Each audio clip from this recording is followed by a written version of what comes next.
Aquí estamos de vuelta. 166 años cumple la independencia dominicana este 27 de febrero y desde 1844 son muchas las versiones ofrecidas sobre este importante hecho histórico. Al día de hoy prevalecen varias contradicciones serias entre los historiadores dominicanos en torno a la gesta patria y Edwin González conversó con varios de ellos para ofrecerle a ustedes las diversas posiciones en este interesante reportaje.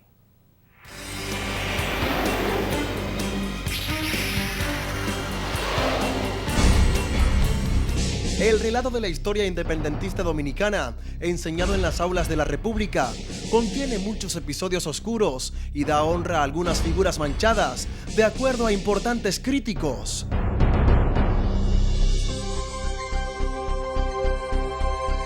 Es un sector, en consecuencia, que le conviene tergiversar los hechos, opacar algunas grandes figuras, crear incluso conflictos entre unas figuras y otras, para hacer la historia dominicana un poco más oscura. Y yo diría que se trata de una visión perversa y negativa de la historia nacional.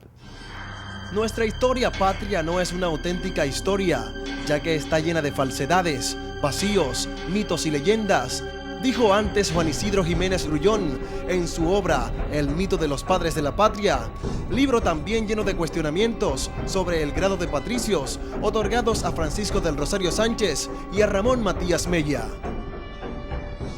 Nosotros, ¿no?, una media isla, nos damos el esplendor de tener tres padres de la patria, porque sencillamente para 1891-93 la tiranía lilicista se interesó en socavar la primacía de padre de la patria que le corresponde a Duarte. Y uno se pregunta, ¿y por qué?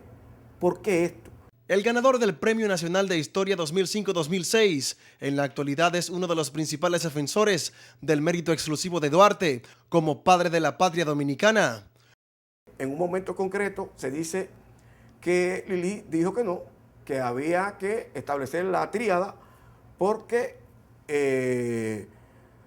no podía remover el altar para que no se le cayeran los santos. Juan Pablo Duarte para mí es el único padre de la patria. Los demás son próceres. Incluso yo escribí una biografía, Mella, biografía de un prócer, y ahí yo lo reivindico históricamente como un prócer de la República. El catedrático es uno de los defensores de la figura de Ramón Matías Mella, el más destacado militar de la Sociedad Secreta La Trinitaria, creada por Duarte con fines independentistas. Mella fue el mismo que en 1853 visitó España enviado por el presidente Santana en busca de un protectorado para República Dominicana, llevando en sus manos un documento que, entre otras cosas, decía lo siguiente: España es la legítima propietaria del territorio de la República Dominicana. Mella se identifica con Pedro Santana, pero él rompió con Pedro Santana. Cuando Pedro Santana mandó la carta a la reina Isabel para anexar el país a España, él le dijo: mi general, hasta aquí llegó la relación mía y suya, y a partir de ahí empezó a combatir la anexión. Los hechos históricos por los cuales algunos han llamado traidor a Francisco del Rosario Sánchez, según Juan Isidro Jiménez, superan con creces los errores de Mella. Se sabe que osciló entre las corrientes de los anexionistas Santana y Báez, provocando el enojo de Duarte, e incluso firmó un documento que ofrecía a Francia la península de Samaná perpetuamente. Para los analistas de su vida y aportes a la independencia y la restauración, su martirio bajo el fuego de los fusiles de Santana, el 4 de julio de 1861, lo reivindicó como prócer nacional. Entonces él se estaba apartando. Ese acto del cercado, que lo podemos juzgar como un sacrificio, porque él sabía que era poco probable que tuviera éxito, pero él lo aparta de la trayectoria baecista. La figura del principal ideólogo de la independencia, Juan Pablo Duarte, no escapa a la crítica de algunos investigadores. Esa discusión se realiza a finales del siglo XIX, obviamente que entonces comienzan a decirle que Duarte no tuvo el arrojo, la valentía, que estuvo en el exilio, que no estuvo presente la noche del 27 de febrero, y en cambio sí Mella y sí Sánchez, y que en el caso de Sánchez dio la vida. En algunos relatos de la vida de Duarte, unos meses antes de la gesta del 27 de febrero, para unos pocos se presenta a un Duarte que evitaba el combate. Creo que sabiendo la noticia de que ya Riviere estaba a las puertas de la ciudad, pues pasa a la clandestinidad y se mueve en la ciudad de noche, se va cambiando de sitio. Y al final, ya asediado, cuando lo están pisando los talones, entonces sale en un barco hacia San Tomás. Sin embargo, a juicio de otros, la partida del patricio tuvo una válida justificación. Pero hay que entender lo que era el ser perseguido en la ciudad de Santo Domingo, con una población que no alcanzaba los 15.000 habitantes,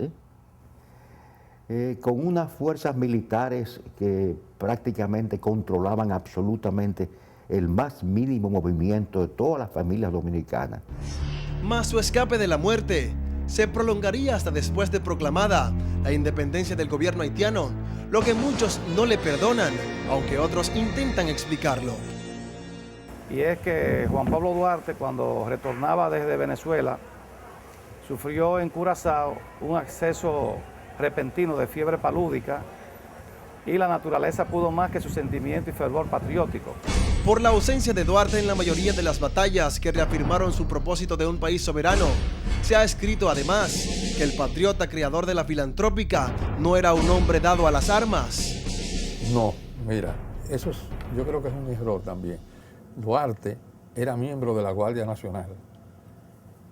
Incluso siendo muchacho muy joven y formando la Sociedad Secreta de la Trinitaria, conformó un lugar para que la gente aprendiera a utilizar las espadas y las armas también. Hay quienes aseguran que adversarios del autor del famoso juramento trinitario siempre le impidieron destacarse en el campo de batalla.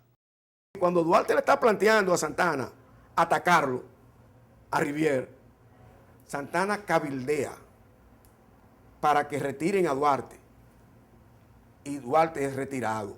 En medio de todas estas sombras, estudiosos consideran innecesario que el país tenga padres de la patria. Principal autor de una independencia no lo es nadie, es decir, o único. Los procesos de independencia son complejos, en los cuales participa el pueblo, la clase media y la clase dominante.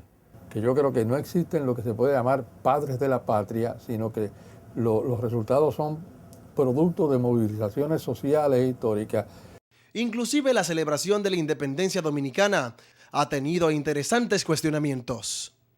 Y el 27 de febrero se produce un alzamiento de un sector de los trinitarios, eligen inicialmente una junta central gubernativa encabezada por Sánchez, pero a las pocas horas hay una negociación con los conservadores y es electo presidente de la Junta Central Gubernativa Tomás Bobadilla y Briones, que era un sinvergüenza. Es muy cuestionable aceptarla como una primera independencia real, pero la formalidad es esa y se ha quedado así, esa es la tradición, se nos hará difícil borrarlo, pero en contenido histórico, la restauración es el acontecimiento más grande de la historia nacional. Los datos y episodios citados en este trabajo no son los que han prevalecido en el devenir de la historia de República Dominicana, pero conviene seguir conociendo la otra historia de una nación que a más de siglo y medio de la proclamación de su independencia aún no es soberana ni independiente.